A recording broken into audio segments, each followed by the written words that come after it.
ওয়াযালিকা কুল্লা লাইলা, প্রতি রাতে এরকম অনেক মানুষকে আল্লাহ তাআলা ক্ষমার ঘোষণা করেন।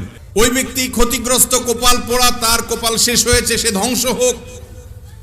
যে ব্যক্তি রমজান মাস পেয়েছে অথচ আল্লাহর দেয়ার সাধারণ ক্ষমা সে পায় নাই, দিনে কমপক্ষে 70 বার রমাদানের প্রস্তুতির অংশ হিসেবে রমাদান মাসের যে ফজিলত, যে মর্যাদার কথা কোরআনে বর্ণিত হয়েছে, হাদিসে বর্ণিত হয়েছে।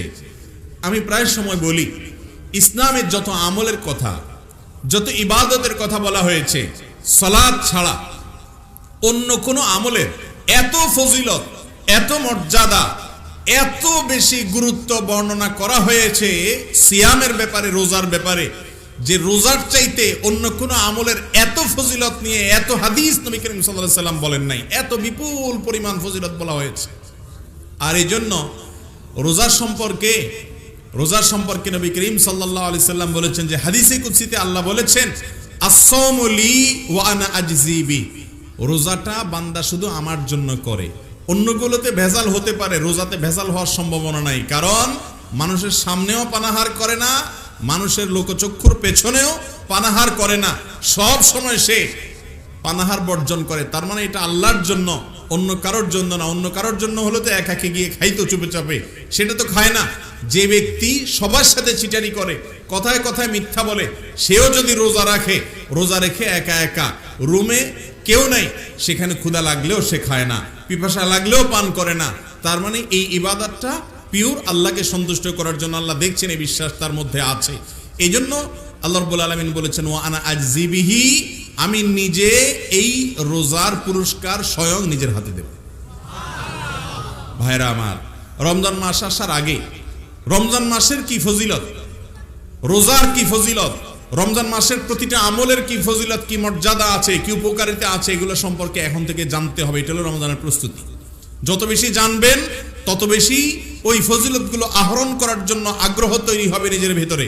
প্রয়োজনে সিয়াম এবং রমাদানের ফজিলতগুলোকে তালিকা করে লিখে আপনার বাসা বাড়িতে, আপনার অফিস আদালতে আপনি সেটাকে ঝুলিয়ে রাখেন, এবং এর মধ্য দিয়ে আপনার মধ্যে ওই যে রমাদান আসছে, সেই রমাদানে আমল করার, নেক আমল করার, ভালো কাজ করার আগ্রহ আপনার মধ্যে জাগ্রত হবে, তৈরি হবে ইনশাআল্লাহ।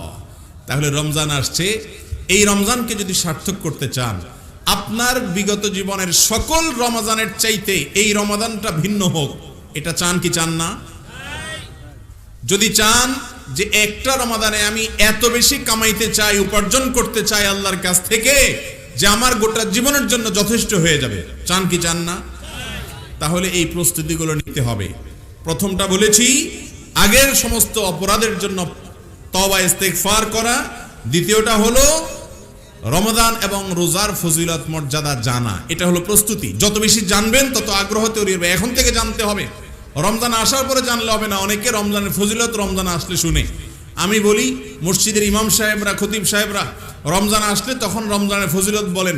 ফজিলত শুনতে শুনতে, প্রস্তুতি নিতে নিতে 10 দিন চলে যায়, আর বাকি 10 দিন করব করে চলে যায়। শেষের 10 দিন তো ঈদের প্রস্তুতিতে চলে যায়, আমল আর করা হয় না। এই জন্য এখন থেকে মসজিদগুলোতে রমজানের ফজিলত, রোজার ফজিলত, রমজান মাসের মর্যাদার কথা আলোচনা হতে হবে, যাতে করে মানসিকভাবে প্রস্তুতি হয়, আগ্রহ তৈরি হয়। রমজান এলে যেন আমরা সোজা বিসমিল্লাহ করে আমলের ভিতরে প্রবেশ করতে পারি। এই জন্য আগে থেকে রমজানের প্রস্তুতির অংশ হিসাবে রমজান রোজার ফজিলত মর্যাদা জানবো ইনশাআল্লাহ। 2 নম্বর প্রস্তুতি। নাম্বার 3 নম্বর প্রস্তুতি হলো, এই রমাদান যেটা আমাদের সামনে আসছে, এই রমাদানে আমাকে আমার সারা জীবনের সমস্ত অপরাধ, সব গুনাহ খাতার জন্য হাল খাতা করতেই হবে। এই মর্মে এখন থেকে সংকল্প করতে হবে যে এই রমজানে মিস হতে দেয়া যাবে না। আগে যা গেছে না গেছে, এই রমজানটাতে আমি কোনোভাবেই আল্লাহ তাআলার সাধারণ ক্ষমা মিস করব না। ভাইরা আমার, নবী করিম সাল্লাল্লাহু আলাইহি সাল্লাম বলেছেন, ওয়ালিল্লাহি উতাকা মিনান নার, রমাদানে আল্লাহ তাআলার পক্ষ থেকে অসংখ্য অগণিত মানুষকে, বহু মানুষকে আল্লাহ তাআলা প্রতিদিন ঘোষণা জারি করেন, ফরমান জারি করেন। আল্লাহ রাব্বুল আলামিনের পক্ষ থেকে ঘোষণা আসে যে এই তালিকা যারা আছে অমুক অমুক অমুক অমুক এত মানুষকে আজ আল্লাহ তাআলা জাহান্নাম থেকে মুক্ত, এই ঘোষণা দিয়ে দিয়েছেন। ওয়াযালিকা কুল্লা লাইলা, প্রতি রাতে এরকম অনেক মানুষকে আল্লাহ তাআলা ক্ষমার ঘোষণা করেন রমাদান মাসগুলোতে। ভাইরা আমার, এই ক্ষমাটা আল্লাহ তাআলা যাদেরকে করেন তাদের মধ্যে যদি আপনার আমার নামটা না থাকে, তাহলে আমরা কত বড় হতভাগা। এই সম্পর্কে নবী করিম সাল্লাল্লাহু আলাইহি সাল্লামের কাছে আপনারা একটা বিখ্যাত হাদিস শুনেছেন। একবার জিবরিল আসছেন, ফেরেশতা জিবরিল এসে নবী করিম সাল্লাল্লাহু আলাইহি সাল্লাম মিম্বরের প্রথম ধাপে পা রেখেছেন। জিবরিল তাকে কি যেন বলেছেন, উপস্থিত লোকেরা তো আর শুনে নাই। নবী করিম সাল্লাল্লাহু আলাইহি সাল্লাম বলেছেন আমিন। আবার দ্বিতীয় সিঁড়িতে তিনি পা রেখেছেন, জিবরিল যেন কি বলেছেন, নবী করিম সাল্লাল্লাহু আলাইহি সাল্লাম আবার বলেছেন আমিন। এভাবে তিনবার আমিন বলেছেন। তারপরে জিজ্ঞাসা করা হলো যে ইয়া রাসূলুল্লাহ, আপনি কি শুনে আমিন বললেন, আমরা তো কিছু বুঝলাম না। তখন নবী করিম সাল্লাল্লাহু আলাইহি সাল্লাম বললেন যে আমি যখন মিম্বরের প্রথম ধাপে পা রেখেছি, জিবরিল এসে আমাকে বলেছে বাউদা মান আদরাকা রমাদান ওয়া লাম ইগফার লাহ, ওই ব্যক্তি ধ্বংস হোক, ওই ব্যক্তি ক্ষতিগ্রস্ত, কপাল পোড়া, তার কপাল শেষ হয়েছে, সে ধ্বংস হোক। যে ব্যক্তি রমজান মাস পেয়েছে অথচ আল্লাহর দেয়ার সাধারণ ক্ষমা সে পায় নাই। তাহলে রমজান মাসে যদি সাধারণ ক্ষমা না পান, তাহলে নবী করিম সাল্লাল্লাহু আলাইহি সাল্লামের বদদোয়ার ভাগীদার হইতে হবে। রাস্তা দুইটা, এই মাসটাকে কাজে লাগিয়ে ক্ষমা নিশ্চিত করে নেওয়া, অথবা নবীজি সাল্লাল্লাহু আলাইহি সাল্লামের বদদোয়া, জিবরিলের বদদোয়া পাওয়া। একজন ইমানদার রমজান আসার আগে থেকে তওবা এবং ইস্তিগফার করার জন্য সংকল্প করবেন যে এইবার রমজানে কিভাবে তওবা করতে হয়। যেহেতু আল্লাহ সাধারণ ক্ষমা ঘোষণা করেন, আমি এখন থেকে প্রস্তুতি নিব। তওবা এবং ইস্তিগফারের জন্য সবচেয়ে উন্নত ভাষা হলো, উন্নত দোয়া হলো সাইয়্যিদুল ইস্তিগফার। এটা দেখে দেখেও পড়তে পারেন, মুখস্থ না থাকলে অসুবিধা নেই, লিখে আপনি সেটা দেখে দেখে পড়েন, অথবা ইউটিউবে আছে সেখান থেকে শুনেন, আস্তে আস্তে মুখস্থ করে নেন। আরবি না পারলে বাংলা পড়েন। আল্লাহুম্মা আনতা রাব্বি লা ইলাহা ইল্লা আন্ত, হে আল্লাহ আপনি আমার রব, লা ইলাহা ইল্লা আন্ত, আপনি ছাড়া কোনো ইবাদতের উপযুক্ত সত্তা আর কেউ নাই। খালাকতানি, আপনি আমাকে সৃষ্টি করেছেন। ওয়া আনা আবদুক, আমি আপনার দাস, আপনার গোলাম, আমি আল্লাহ, আমি আপনার গোলাম। ওয়া আনা আলা আহদিকা ওয়া ওয়া'দিকা মাস্তাতা'ত, আপনি যে অঙ্গীকার নিয়েছেন আপনার আনুগত্য করার, আপনার রুবুবিয়্যতকে স্বীকার করার, এই অঙ্গীকারের উপর, আপনার সঙ্গে করা ওয়াদার উপরে আমি যতটুকু পেরেছি আমার সাধ্য অনুযায়ী চলার চেষ্টা করেছি। কিন্তু যতই চেষ্টা করি না কেন, ভুল তো হয়েছে।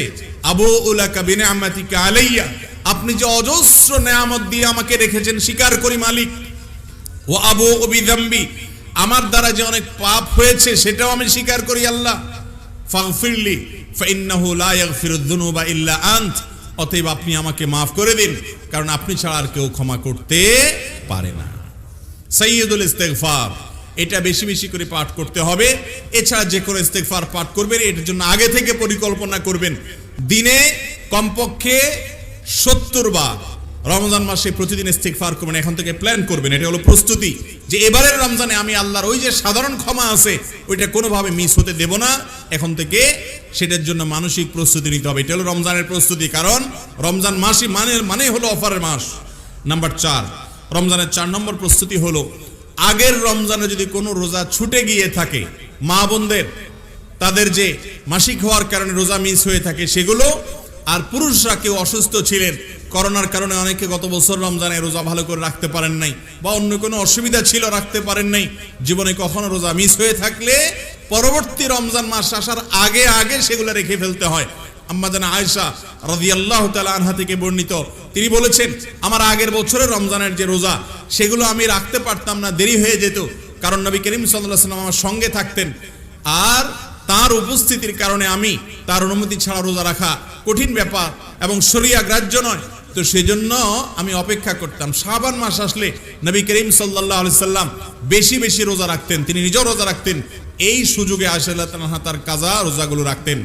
এই জন্য শাবান মাস আসছে, রমজানের প্রস্তুতির অংশ হিসাবে 4 নম্বর যে প্রস্তুতি, তা হলো আগে যদি কারোর কাজা রোজা থাকে সেগুলো এখন রেখে ফেলবেন, যেন আগামী রমজানের পর না হয়, তার আগে আগে রেখে ফেলতে হয়।